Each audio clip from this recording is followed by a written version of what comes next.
How's it going, MMA fans? My name is Adam. I'm Roman, and we're here to do UFC 93 predictions. We apologize for not making the UFC 92 post-fight video. I just had to take care of some family issues, but we're back and ready to go. So let's begin with the first fight of the night. Chris Lights Out Lytle versus Marcus the Irish Hand Grenade Davis. Now, Chris Lytle, who lost to Josh Koscheck and rebounded, coming over a win over against Paul Taylor, and Davis, who lost to Mike Swick and beat Paul Kelly by submission. I'm predicting this fight's going to go 3 rounds. It's going to be possibly a fight on the night. I'm picking Chris Lytle to win. It's going to be a big brawl. Both are going to come in and exchange punches. A lot of blood's going to be happening in this fight. And I think Chris Lytle is going to win it by split decision. You know, he's going to exchange so many punches in this fight. It's going to be a big war between these two fighters. And I just don't see either fighter probably taking it to the ground. It's just going to be a war out there against these two. Yeah, I can also see this fight becoming the fight of the night. I could see it becoming very physical, a lot of strikes, two fighters working pretty hard, pretty much at the top of their game. And I'd like to see Marcus Davis win, actually. But either way, it feels right for either one, because I feel like they're both very able to win. And potentially there could be a knockout at the same time, but you know, we'll see what happens. Hopefully it goes 3 rounds. Our next fight is Jeremy Horn versus Razmir Valaris.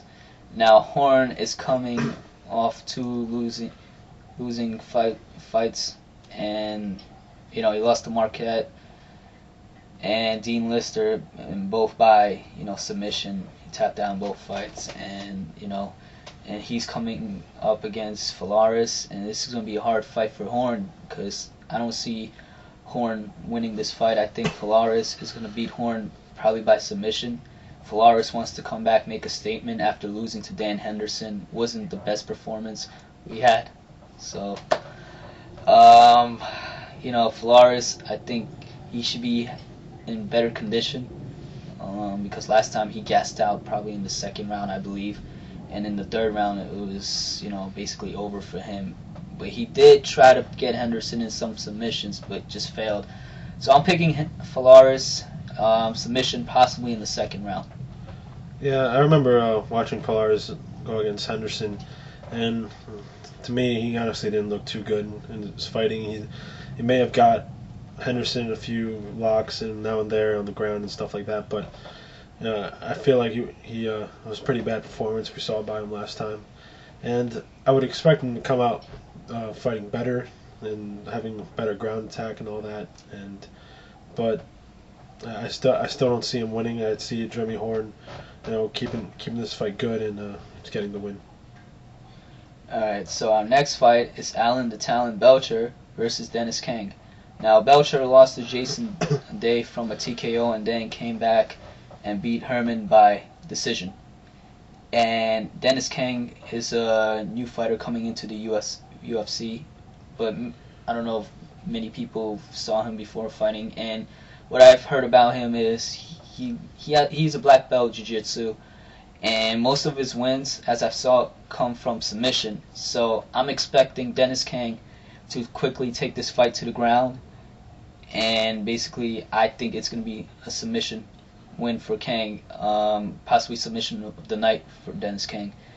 And we'll see what the future is with Kang in the UFC. Supposedly people are saying he's going to be a big threat in this division, but time will tell, and we'll see what happens with this fight. Yeah, there was only so much I was able to find out about Dennis Kang and this upcoming fight. So, based on what I know, it seems like Dennis Kang should be a pretty exciting fighter. I could see him winning this fight as far as good as I can hear that from other people, how good he is and all that. But so I would expect. It seems like he has a good enough potential to win.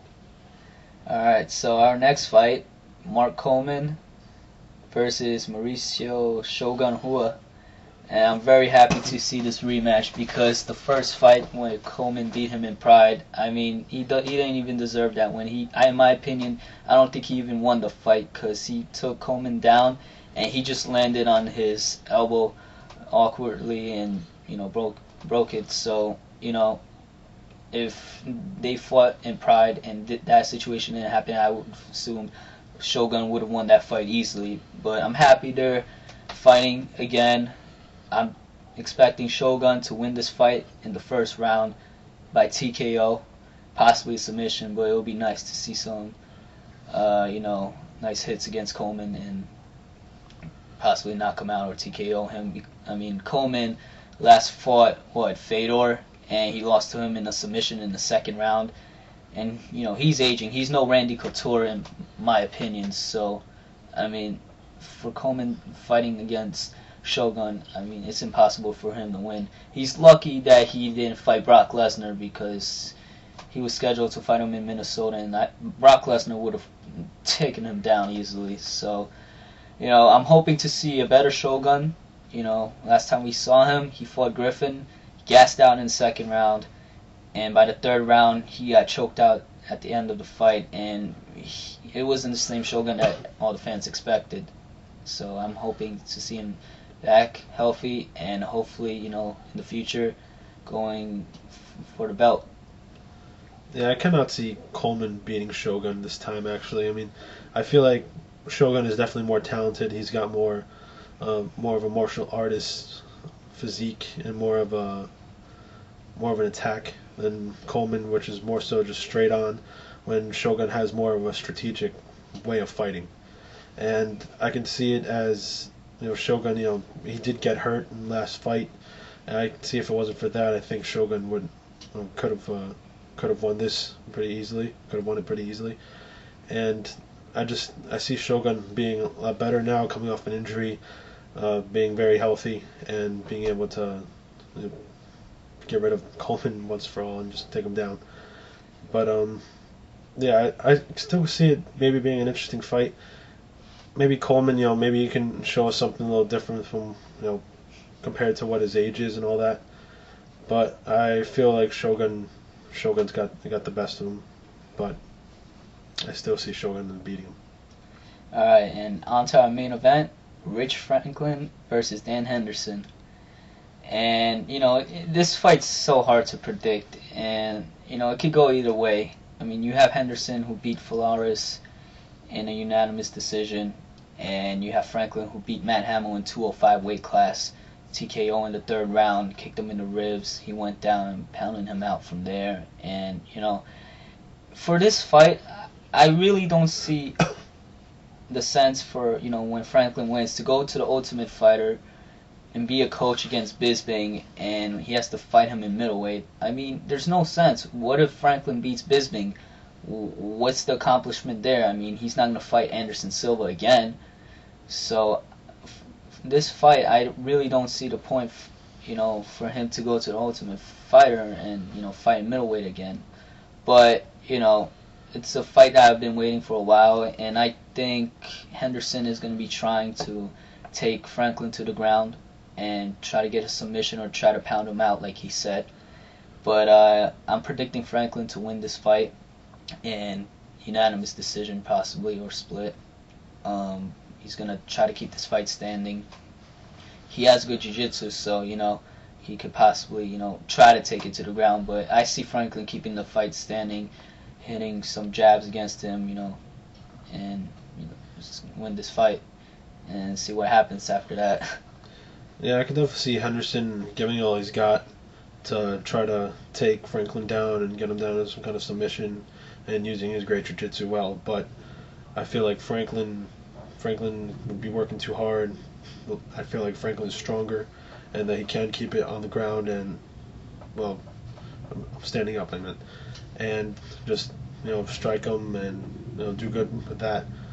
But yeah, as far as the Ultimate Fighter goes, I agree. I don't know if Franklin were to win, what more he can do if he beats Bisping.